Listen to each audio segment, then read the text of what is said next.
Have you ever thought about it? Like, are all infinite sets of numbers the exact same? Hmm. I used to think that all infinite numbers were the same, like a set of numbers, like natural numbers. Okay, that they just go on forever and ever and ever. And is that the same type of set as like real numbers? Real numbers can be anything. Like remember that, like natural numbers are like one, two, three, four, yada yada yada. Real numbers are like a half, a fourth, an eighth, 365 million times pi. I mean, you got pi in there. So are they the same? Or is everything the same? Are some infinite sets bigger than other sets? So anyway, that's what we're going to talk about today. So Greg Cantor, or George, I'm sorry, George Cantor, who we talked before, he's the founder of set theory. He developed what's called the cardinal number of infinite sets of values. And that's what we're going to talk about today. So the answer is that some infinite sets are the same. Some are not. Some are not, shockingly. All right.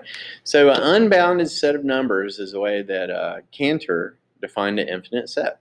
It means it just keeps on going, going, going, like natural numbers. Like if you think of a big number, I can think of a bigger number than that. Like all I have to do is just add one to it. Okay. Like if you say, oh, I 100 million gazillion. Well, 100 million gazillion plus one. All right.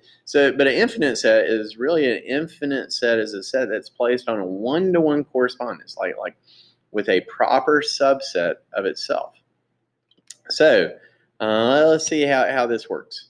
So for n, okay, let's say we have one all the way for natural numbers, 1 through 5, okay, and then you have eventually n. Okay, n is just a big number. And then it keeps on going, same order. Okay, all we're doing is we're just adding 1 every time. So this right up here is what's called an infinite set. Okay, so the solution for this, what Cantor did is he said, well, we're going to remove the first element. So let's just remove it. So now it's going to be a proper subset of natural numbers. Okay, so this is not. So this has all of them in here except for the first number. Okay, so it is a proper subset. All right, so now we have our counting numbers. Okay, 1 all the way through n. Okay, but basically all I did is I just shifted everything over. Like I'm ignoring 1 and I'm shifting it over. So 1 is now a one-on-one correspondence to 2. 2 is now a one-on-one correspondence to 3, so forth, so on. Whenever I get to n, well, I'm shifting everything over. So n is going to be now lined up with n plus 1. So this actually is a proper subset of natural numbers. Okay, it does have one-on-one correspondence. So the original set is an infinite. Like it is an infinite. So let's do the same thing for even numbers. So there are a few tricks of what we're going to talk about in this one. So one of the things is an even number. Anytime you have an even number, so it goes 2, 4, 6, 8, da da da. The key is going to be like in general. Okay, so in general, all I'm doing is I'm saying 2 times, some value. So if you think of any number times 2 is always going to give me an even number. Always, always, always, always, always, always. So what is the trick? Well, the trick is really this right here about the 2n. Okay, so now all we're doing, basically all Cantor is going to ever do, all we're ever going to do is we're going to drop the first one. Okay, so I got 4, 6, 8, 2n.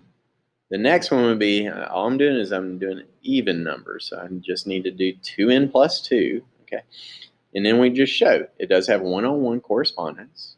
So the original is infinite. Okay, and so hopefully you're seeing a pattern here on what we do. Okay, so if you might want to stop anytime you have even numbers. Remember, we always do 2n. And the next one would be 2n plus 2. All right, so what about multiples of 5? Well, it's the same pattern. Okay, so we just have to write out our pattern: 5, 10, 15, 20, yada, yada, yada, 5n. Okay, 5n is an infinite set. Okay, so what do we do? Well, we just have to set it up. So we drop the first one. So I'd have 5n. So then I started at 10, 15, 20, 25, 30, yada, yada, yada. I had 5n, so now I'm going to add 5 because that's the pattern. As soon as we do that, we have the two requirements. Okay, so we have a one-on-one correspondence, and we have a subset. So this is a subset, a proper subset, and we have one-on-one correspondence. So as a result, it is infinite. It is infinite. All right. So consider the following. What about 4, 9, 14, 19? The general term is going to be 5n minus 1. Okay, so I'm taking a number, okay, like 3. Okay, so if I do 3 times 5 minus 1, I end up with 14. So this is the in general. Okay, in general is going to be 5n minus 1. Is it an infinite set? Well, the answer is going to be yes. Okay, and the reason why, how would we do that? Well, we got to get a proper subset, so you should mark off the first one. So we'd write 9, 14, 19, yada, yada, yada. 5n minus 1, but what are we doing? We're actually adding 5. Okay, so anyway, you just add 5, because that's what we're doing. You have a one-on-one correspondence, so everything should go down. Okay, so now that we have one-on-one correspondence in a proper subset, then it is going to be an infinite set of numbers. It really is. So the original, the 4, 9, 14, 19, yada, yada, yada, it will be an infinite number. All right. So now, now, once we understand this pattern, hopefully you see the pattern there, then what about countable sets? Okay, so a countable set is defined as a cardinal number of infinite sets. All right, any set that can be placed on one-to-one correspondence with a set of counting numbers has a cardinal number. Sometimes it's called a cardinality. Okay, and it has a really funky sign right here. Okay, and it says that is infinite and it is countable. All right, so this is what's called an aleph null. Okay, that's a symbol for it. So just to give you a heads up, what the heck is that? Well, this aleph is the first Hebrew letter. Okay, aleph, with a 0 subscript. So anytime you have a 0 subscript, that's going to be read as a null. Okay, so this is an aleph null. All right, so let's do an example real quick. So cardinal number of a set of odd numbers. All right, so we had even. Okay, even is going to be 2n.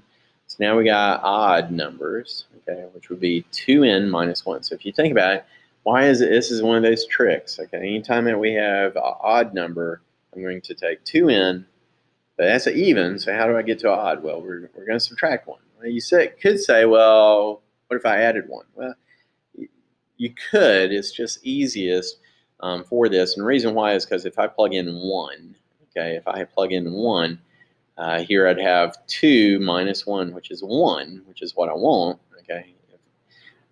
So anyway, just for odd numbers, just have 2n minus 1. All right, so this ends up being a one-on-one correspondence, okay? So the odd counting numbers have a cardinality of aleph null, right? Which is basically what we thought, but this n0, like if I count all the odd numbers, then it's going to give me aleph naught. Now, is that a distinct number? No, because we're talking about infinity. Okay, we are talking about infinity. So why don't we put the sideways 8, the infinite sign? Well, it's because there are different types of infinity. Okay, so now we're getting more specific in our definition of infinity. All right, so we have shown that both odd and even numbers have a cardinality of aleph naught. So what if we add those two? Like if I take all the odd numbers and all the even numbers, and what am I going to end up with? Well, I'm going to have an aleph naught plus an aleph naught. Okay, but the whole numbers, or I'm sorry, natural numbers, is also going to be aleph naught. So it's not going to be, it's not going to be 2 aleph naught, 2 times aleph naught. It's just aleph naught. It means that it's an infinite number, okay?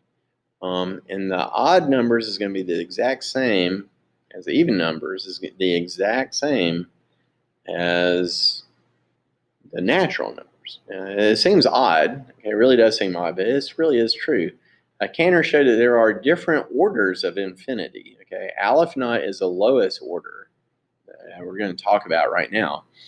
The set of real numbers has a higher order of infinity. So anyways, and we'll get to that later, talking about it. But the thing that you really need to know about is this Aleph Knot, null.